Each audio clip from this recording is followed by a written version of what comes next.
भक्त न होय हनुमान समाना, राम काज से परमार्थ जाना। हे कपीश्वर वंदन में किन्हा, राम पद अनुराग मोहि दिन्हा। अर्थात हनुमान जी के समान कोई भक्त नहीं है जो दूसरों के कार्यों को अपना परमार्थ मानते हैं। ऐसे श्रेष्ठ कपीश्वर का मैं वंदन करता हूँ जिनसे मुझे राम नाम का अनुराग प्राप्त होता है। नमस्कार दोस्तों, मेरा नाम है विवेक और आप देख रहे हैं विवेक क्रिएशन स्टोरीज। दोस्तों, आज मैं आपको हनुमान जी के सबसे बड़े चमत्कार के बारे में बताने जा रहा हूँ। दोस्तों, ये कहानी राजस्थान में रहने वाले किशन जी की है। कैसे इन्हें बचाया बजरंगबली ने, आइए जानते हैं। दोस्तों, ये बात 2018 की गर्मियों की है। उस समय किशन जी राजस्थान में रहते थे। दोस्तों, हमने किशन जी के कहने से जगह का नाम बदल दिया है, लेकिन दोस्तों ये बिल्कुल सत्य घटना है। किशन जी हनुमान जी के सबसे बड़े भक्त थे। वे हर मंगलवार और शनिवार के दिन हनुमान जी के मंदिर जाया करते थे। दोस्तों, किशन जी किराए के मकान में रहते थे। किशन जी के पास भले ही उस समय पैसे नहीं थे, लेकिन उनका दिल बहुत बड़ा था। वो सबकी मदद करते थे, लेकिन किस्मत को कुछ और ही मंजूर था। वो जिस मकान में रहते थे वो मकान किसी ने खरीद लिया और उन्हें वो मकान खाली करके जाना पड़ा। उनकी आमदनी कम थी और उस समय किराए के मकान मिलना बहुत मुश्किल था। खैर दोस्तों, किराए के मकान मिलना आज भी बहुत मुश्किल है। गरीब व्यक्ति को जीना बहुत मुश्किल हो गया है। दोस्तों, कहानी में आगे बढ़ते हैं। वो मकान खोज रहे थे। उसी वक्त एक आदमी आया और उनसे कहने लगा, आप मकान ढूंढ रहे हो? मेरे पास एक मकान है, तुम वहाँ रह सकते हो। मैं तुम्हारे पास से किराया भी बहुत कम लूंगा। किराया कम था, इसलिए किशन जी ने भी सोचे बिना हाँ कह दिया और वो वहाँ रहने चले गए। उन्होंने घर के अंदर कदम रखा तो उन्हें कुछ अजीब सा महसूस हुआ और उन्हें चक्कर आने लगे।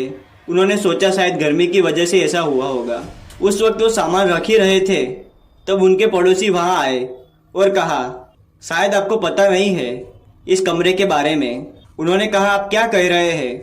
मुझे कुछ समझ नहीं आ रहा है। वो पड़ोसी किशन जी को पहले से जानते थे। उन्होंने कहा, इस कमरे में थोड़े दिन पहले एक इंसान ने परेशान होकर सुसाइड कर ली थी और उस दिन के बाद ही हर रात को यहाँ से अजीबोगरीब आवाजें आती है, इसलिए यहाँ कोई रहने नहीं आता। किशन जी को लगा कि वो सिर्फ लोगों का वहम है। उन्होंने कहा, मैं हनुमान जी का भक्त हूँ, मुझे किसी चीज से डर नहीं लगता। किशन जी को रात को सामान रखते रखते देर हो गई और वो सोने जा रहे थे। तभी खिड़की के पास जैसे उन्हें कोई देख रहा था। तभी बाहर तेज हवा चलने लगी। उन्हें लगा शायद मेरा वहम होगा और वो सोने गए। वो गहरी नींद में सो रहे थे। तभी उनके सपने में उन्हें एक आदमी की आत्मा दिखाई दी। वो आत्मा जैसे उन्हें कह रही थी कि तुम मेरे पास आ जाओ। मतलब वो आत्मा किशन जी को अपने पास बुला रही थी। यह सपना देखकर वह बुरी तरह से घबरा गए और उनकी आंख खुल गई। उनकी आंख खुली तब तक सुबह हो गई थी।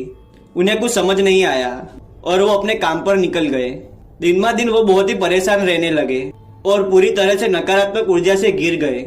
वो अब शराब पीने और कच्चा मांस खाने लगे थे और अब वो धीरे धीरे बालाजी से जैसे दूर जाने लगे थे और उनका ध्यान पूरी तरह से भक्ति से हट गया था।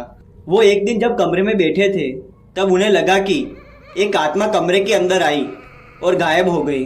उस दिन वो बहुत ही अधिक घबरा गए थे। उन्होंने डर के अपने घर वालों को फोन लगाया और पूरी बात उन्हें बताई।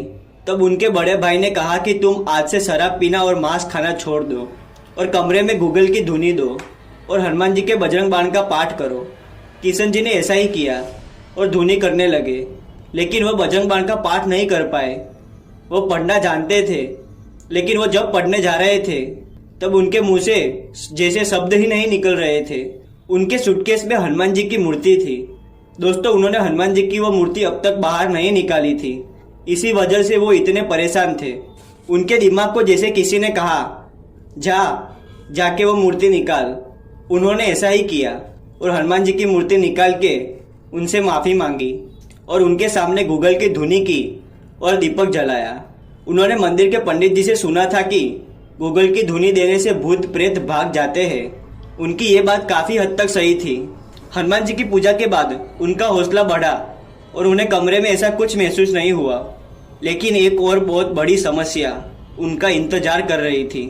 लेकिन जब वो काम के सिलसिले में कहीं बाहर जाते तो वह आत्मा और उनके साथ कुछ और भूत प्रेत उन्हें देखते और अपने पास बुलाते थे। लेकिन वो किशन जी के पास नहीं आ रहे थे क्योंकि वो हनुमान जी की पूजा करते थे। लेकिन वो इस समस्या से परेशान हो गए। तभी उनके घर से फ़ोन आया और कहा, बेटा बहुत साल हो गए हैं तुझे देखे, तू सब काम छोड़कर जल्दी से घर आ जा। किशन जी ने सोचा थोड़े दिन घर चला जाता हूँ, परेशानी से छुटकारा मिल जाएगा। लेकिन उन्हें कहाँ पता था कि ये परेशानी इतनी जल्दी नहीं खत्म होने वाली थी। वो सभी लोग किशन जी को उनके मम्मी पापा के घर भी दिखाई देने लगे। आपको पता है ना दोस्तों कौन? हाँ वही। वो किशन जी को घर के बाहर खड़े होकर देखते, लेकिन वो अब भी पास नहीं आ रहे थे, सिर्फ किशन जी को अपने पास बुलाने का इशारा कर रहे थे। लेकिन एक दिन वो सभी आत्माएं किशन जी को घर से बाहर बुलाने लगे, और उस दिन पता नहीं किशन जी भी उनकी बात सुनकर घर से बाहर निकलने जा रहे थे। वो रात अमावस की थी, और आप जानते हैं उस दिन वो कितने ताकतवर हो जाते हैं। लेकिन वो जैसे ही बाहर जाने के लिए अपना कदम आगे बढ़ा रहे थे, तभी उन्हें एक जोर का धक्का लगा और वो घर के अंदर गिर गए। तभी उन्होंने देखा कि एक परछाई जो बहुत आकर्षक और तेजस्वी थी, और उस परछाई के हाथ में गदा भी थी दोस्तों। उनका तेज इतना था कि उनके सामने किशन जी देख भी नहीं सकते थे, और उस तेज के कारण सभी आत्माएं अदृश्य हो गई और किशन जी भी बेहोश हो गए। उस दिन के बाद उन्हें कभी परेशानी नहीं हुई। दोस्तों अगर उस दिन किशन जी घर के बाहर चले जाते तो आज वो हमें यह घटना नहीं बता पाते। उस दिन हनुमान जी ने उन्हें बचाया, नहीं तो पता नहीं क्या होता। दोस्तों आपको यह कहानी पसंद आए तो इसे लाइक कीजिए, चैनल पर नए तो सब्सक्राइब कीजिए। मिलते हैं अगले वीडियो में कुछ नई जानकारी के साथ, तब तक के लिए धन्यवाद।